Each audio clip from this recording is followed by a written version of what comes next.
going on, guys? This is Sean. I'm back again from a very long break, and I have a lot of stuff to get caught up on.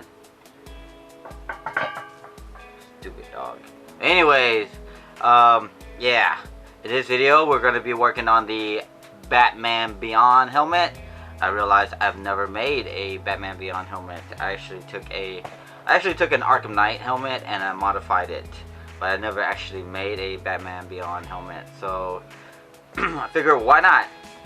Now, I originally started working on the Arkham Knight helmet, but somehow it started to look like this thing, which is cool too.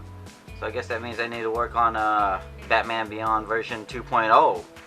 Was it 3.0? I think it's 2.0. But anyways, yeah, I hope you guys dig the video.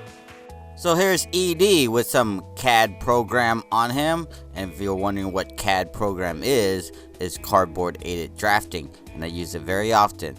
And I'm using some high-tech template maker, which is basically a grocery bag that you get free at the store, unless you live in California and you have to pay for your bags, I think. I'm using some spray adhesive, the repositioning kind, not the super heavy duty kind, because I'm eventually going to peel this off as soon as I get my high-tech duct tape on here and get my patterns all drawn out. So now here's ED with my CAD program and my duct taped all over it. Now it's time to draw on where I'm going to cut the lines.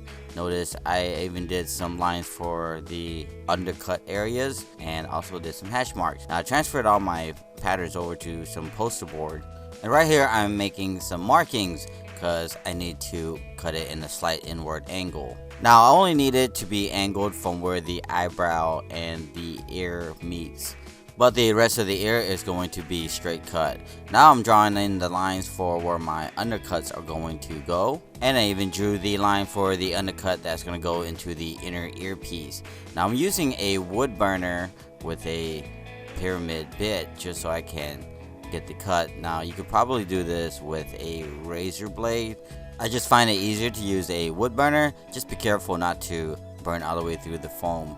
Now here are the top pieces, and I'm also going to burn some lines in there for the eyebrow detail-ish thingies. Yeah. I'm not planning on filling this in with hot glue. It's just going to make it easier to get some form once I get it all glued together. And here are my side pieces. This is what it looks like when you get it all burnt. And then here are the other pieces, which is the inner ear, the back of the headpiece, and the chin strap thingy. Now that all my contact cement is dry to the touch, I'm using the surface of my table and a wax piece of paper. That way I can easily align everything and make sure all my pieces are glued on flat, like smooth almost. I'm carefully aligning the inner earpiece. Now I did cut the edges in an inward angle, and I also cut the lower piece in an outward angle, but I eventually went and cut it straight because it fit better on top of the dome piece. But yeah, that's how it should look like. And now that I have my big pieces all put together, it's time to merge all of them together. I'm carefully aligning the earpiece and the bottom of the helmet together. And once I get that in place, it's time to move to the, I guess, top of the head and the eyebrow area. And yeah, so far it's coming together pretty nicely. I'm starting to dig it. What do you think? So on the other side, I decided to try it differently and just start from the back of the bottom of the head and then work my way to the inner ear and dome area and just kind of work my way to the front and the eyebrow. And yeah, I think this method worked a little bit better. And now that I have the three big pieces put together, it's time to connect the front pieces, which is like the nose and the chin strap. I was kind of iffy about the nose bridge though. It didn't look like it was going to fit because it was more squared and the top of the nose was more rounded off. So yeah, I figured maybe if I ignore it long enough it might go away. So I went ahead and just worked on the chin strap. Still ignoring the nose bridge area because I still don't know what I'm gonna do with it just yet.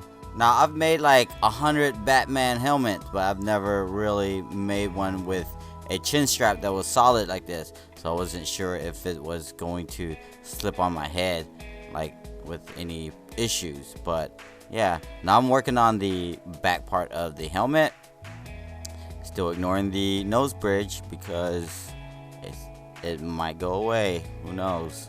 So far so groovy, and that nose bridge still needs to be dealt with. So you know what, I'm just gonna go ahead and stick it together. Hopefully something good might come out of this. Now I did go back and fix my template, but that doesn't solve my problem at the moment because yeah, it doesn't look too bad. I mean, maybe if I don't look at it, I won't notice it. And if somebody points it out, you know, just kind of punch them in the face and say, it's just cosplay, bro. It's just cosplay, alright? No, I don't hit nobody. We don't condone violence here at Xiengprod. We are superheroes. Sometimes villains, too. So I applied some heat and put a little bit of formation on it. And you can sort of tell where I did my undercuts. Kind of helped it give it some details. So yeah, here's my solution to my gappy areas. Now, I never really used quick thingy, but I figured why not give it a shot because a lot of people have suggested it in the past, and I've always tried to make my patterns or my pieces fit perfectly, but yeah, this does seem to conceal the imperfections. Now here are all the pieces for my neck guard. I've been meaning to make a video on the neck guard, but since I haven't had much time, I figured I'll probably do it later. But until then, you can check out this one, which is the same thing.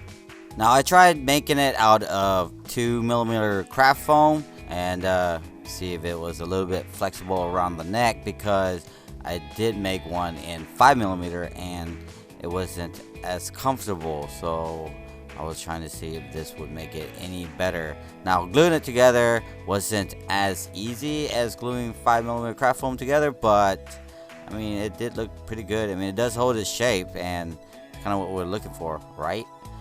Here is the one I made out of 5mm craft foam. I did glue some Velcro to it on the inside, that way I can put on my cowl and then put on the neck guard, and there you have it. It's looking pretty sick. What do you think? Now it's time to take it out to the paint booth, and when I say paint booth, I mean a big open space outside in my shop. Now I'm using Plasti Dip. Normally I would use Mod Podge and then paint it with acrylic paint, but since it's really nice and hot outside, I might as well take advantage of this open spaciness thing and use some very toxic aerosol stuff. I'm tracing out the patterns for my lower chin thingy, and I'm using this 4-way stretch material, which is just like a t-shirt, so you could probably use a old t-shirt. I'm applying some contact cement to the very edge, and then I'm going to apply some contact cement to the inside of the helmet. Now I'm going to go all the way around because I'm going to also glue this thin piece of fabric, or the same fabric, to the back part. Now you might want to go all the way around with it and then put your chin strappy thingy on there, and this will cover the neck where the neck guard won't cover, and it'll give it a more cleaner look too. Now it's time to throw this thing on and see how difficult it is to put it on with all this fabric on here. Now you can tell that the side pieces could have been longer, so I went back and redid it, but so far this is what it's looking like. Now if you're going with a Injustice style Batman helmet, then yeah, this is probably where you would end your build, but I'm going for a Batman Beyond look, and I'm going to put this other piece of fabric and I'm going to cover the mouth with it. Now I've already did the eyes, and I used some clear mesh so you can actually see through it, but you can't see your eyes from outside unless, well, you can't see your eyes from outside unless you're looking at a mirror. Now I'm carefully aligning the fabric, and this is how it looks. So far it's looking pretty sick. I like it. And I finally have a helmet for my Batman Beyond, except for my Batman Beyond is a little outdated, so I will probably make me a Batman Beyond version 2.0. So be on the lookout for that. Alright guys, I hope you guys dig the video. I hope you guys learned something. Let me try this thing on for you guys real quick.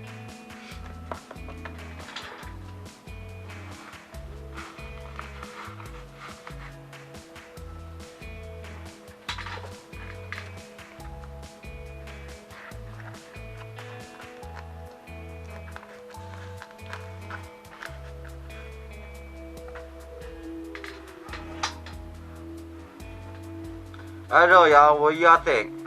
I can easily breathe in here because of the fabric, and I can see. I mean, I can see all 4 fingers. But anyways, yeah, I really dig it.